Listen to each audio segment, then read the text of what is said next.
सर्वप्रथम तो जय श्री कृष्ण।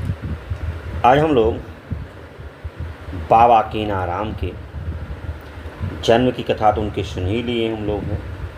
अगर जिन लोगों ने बाबा कीनाराम के जन्म के बारे में नहीं देखा, नहीं सुना, तो इसी यूट्यूब चैनल को मैंने डाला हुआ है। तो आप वहाँ पे जाकर बाबा कीनाराम के उनका जन्म कैसे हुआ, कौन उनके माता पिता थे, कहाँ हुआ, यह सब आपको वहाँ से प्राप्त हो जाएगा। तो कृपया करके वहाँ पर आप जाइए, इसी यूट्यूब पर उसी वीडियो में जाए, आप देखें, क्योंकि बाबा कीनाराम की महिमा अपरंपार है। बहुत दूर दूर से इनके धार्मिक स्थानों पर आते हैं। आपको बता दें, एक वाराणसी में त्रिकुंड बाबा कीनाराम का है, जहाँ पर कई बीमारियाँ दूर होती हैं त्रिकुंड में नहाने मात्र से। और जिला चंदौली में, जहाँ बाबा कीनाराम का जन्म हुआ था, जिस गांव में, रामगढ़, जिला चंदौली, तहसील शकलडी, यहाँ बलुआ थाना के अंतर्गत बाबा कीनाराम का जो रामगढ़ गांव है, बड़ा ही मनोरम है। ऐसा लगता है एक छोटा जंगल ही है, और वही उनकी तपस्थली भी मानिए, वही उनका जन्म हुआ। उन्हीं स्थानों पर अपने गांव में कि वह खेले कूदे, अपने दोस्तों के साथ बड़े हुए। इन चीज़ों को हम लोग जानेंगे कि बाबा कीनाराम का बाल्यावस्था किस प्रकार से, क्योंकि उनके चमत्कार तो बहुत बड़े बड़े हैं। वो अघोर पंथ के बहुत बड़े संत माने जाते हैं। एक अघोराचार्य हैं, वे मृत व्यक्ति को भी जीवित करने की ताकत रखते हैं। कितने दूर दूर से लोग रामगढ़ भी आते हैं दर्शन करने, और त्रिकुंड वाराणसी में भी। तो उन्हीं की महिमा को हम लोग जानेंगे। एक बार जयकारा भी लगाते हैं, बाबा कीनाराम की जय हो, और उनकी दया दृष्टि सब पर बरसती रहे। बड़े ही ध्यान से आप लोग इस वीडियो को देखें, बीच में कट न करें। बहुत ही छोटा वीडियो है, क्योंकि जो प्रत्यक्ष आज के वर्तमान युग में भी जो चल रहा है, कितने लोगों का कल्याण हो रहा है, कितने रोग दूर हो रहे हैं। चलिए उन्हीं के बारे में हम जानते हैं। बाबा कीनाराम का बाल्यावस्था कैसा था, वह अपने गांव में किस प्रकार से अपना जीवन व्यतीत करते हैं। कहते हैं, हे नक्षत्री सुनो, शिशु कीनाराम का शैशव काल ग्राम अर्थात रामगढ़ गांव की आम्रवालियों एवं वाण गंगा के किनारे बीतने लगा। आज भी वाण गंगा, इसका प्रत्यक्ष प्रमाण आपको मिल जाएगा रामगढ़ में। आप अर्थात बाबा के बारे में है, धीरे धीरे शयाने हुए और अपने पुरोहित गुरुजनों से विद्या प्राप्त की। माता पिता की अधिक अवस्था हो जाने के कारण इनके विवाह का प्रयत्न चलने लगा, और अल्प वयस में ही इनका विवाह हो गया। इनकी पत्नी का नाम कात्यायनी देवी था। देखिए, बाबा कीनाराम का विवाह भी हुआ था, और उनकी जो पत्नी थी उनका नाम है कात्यायनी देवी। गौना का समय आ गया। तो जिस दिन गौना था, गौना के समय बाबा कीनाराम ने दूध भात खाने का हट करने लगा। उन्होंने अपने घर में बोला कि नहीं, मैं आज दूध भात ही खाऊंगा। और कहते हैं, बच्चा जब हट कर देता है, बाल हट, तो उसके सामने पूरा घर परास्त हो जाता है। उनके बाल हट के कारण ही उनकी माता ने उन्हें दूध भात कटोरे में दे दिया। उसी समय सूचना आई कि कात्यायनी देवी ने शरीर त्याग दिया।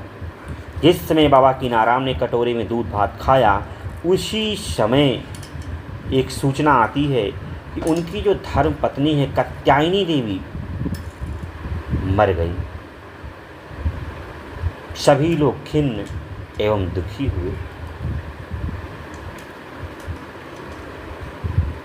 दूध भात की घटना से अचंभित भी हो गए, और किशोर कीनाराम के मन में और तीव्र वेग से वैराग्य उदित हुआ। कुछ ही दिनों बाद उनकी माता का शिवलोक गमन हो गया। अब देखिए घटना किस प्रकार से घट रही है। गौना होने वाला है किसी पुरुष का, और पता चले कि जो उसकी पत्नी है वही शिवलोक, उसका स्वर्गवास हो गया। तो मन में वैराग्य तो जगेगा ही अगर थोड़ा मनी वैराग्य है, क्योंकि मृत्यु एक ऐसी सूचना है, ऐसा विचार है कि इसको सोचते ही संसार में कुछ भी नहीं दिखता है, धन दौलत सब नश्वर दिखने लगता है इसके आगे।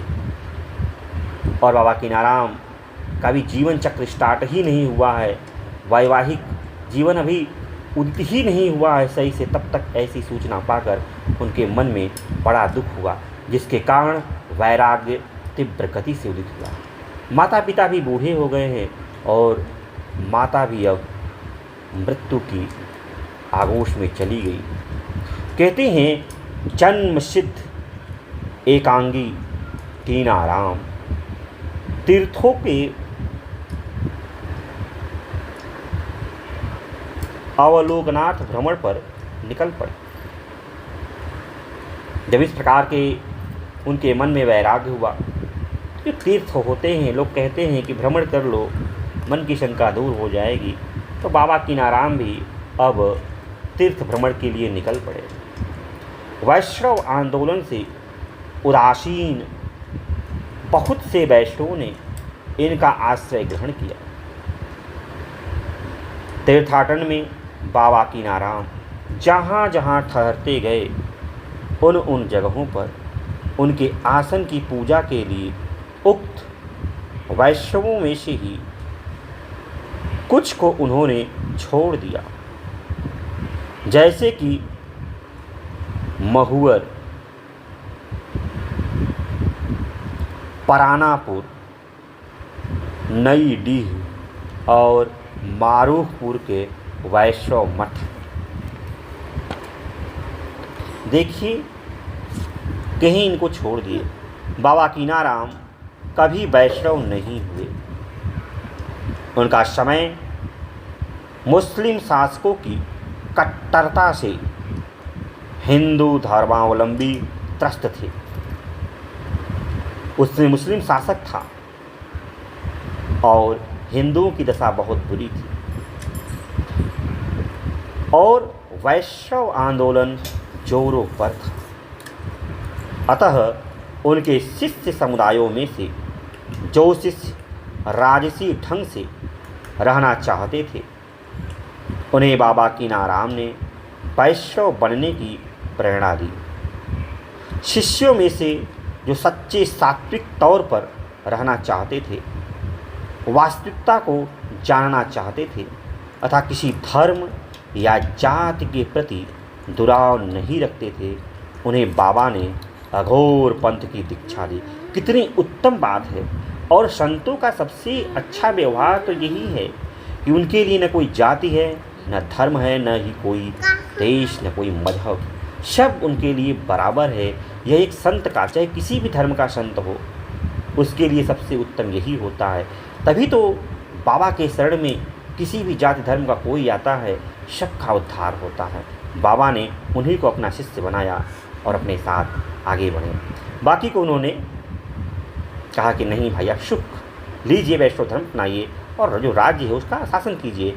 कहीं उत्तर भारत के अनेक नगरों में इनके दोनों वर्गों के शिष्य कुटिया मठ में विद्यमान हैं, जहाँ वैष्णवाचार्य एवं अघोराचार्य दोनों ही शिष्य परंपरा के लोग विचरते रहते हैं।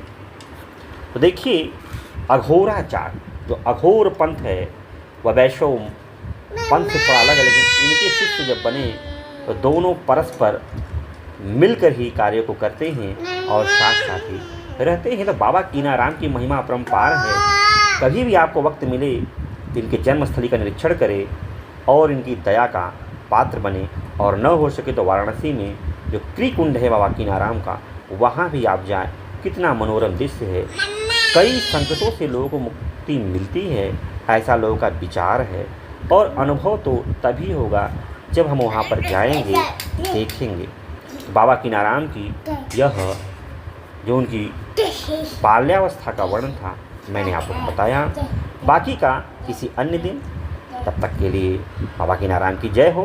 आज के लिए इतना ही, फिर किसी दिन मिलते हैं। लेकिन आप लोग अवश्य इस वीडियो को जितना हो सके शेयर करें, लाइक करें, कमेंट करें, और जो लोग सब्सक्राइब नहीं किए चैनल को सब्सक्राइब भी करें।